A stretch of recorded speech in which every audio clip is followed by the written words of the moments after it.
വലിയ ഹോട്ടലല്ലേ ചേച്ചി? നമ്മളിവിടെ ടേബിൾ മാനേഴ്സ് വലിയ ടേബിൾ മാനേഴ്സ് വീട്ടിലെ സ്വഭാവം ഇവിടെ എടുക്കരുത്. ചേച്ചി ഞാൻ ഹോട്ടലിൽ വരുന്ന എനിക്ക് തോന്നുന്നു അറിയാമോ?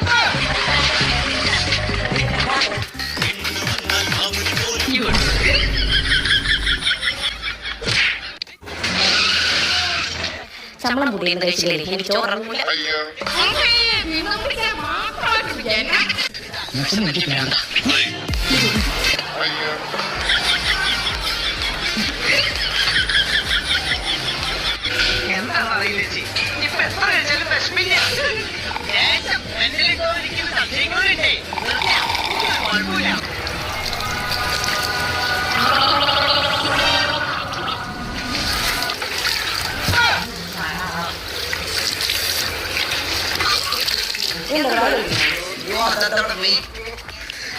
ഇപ്പൊ കുടിച്ചേ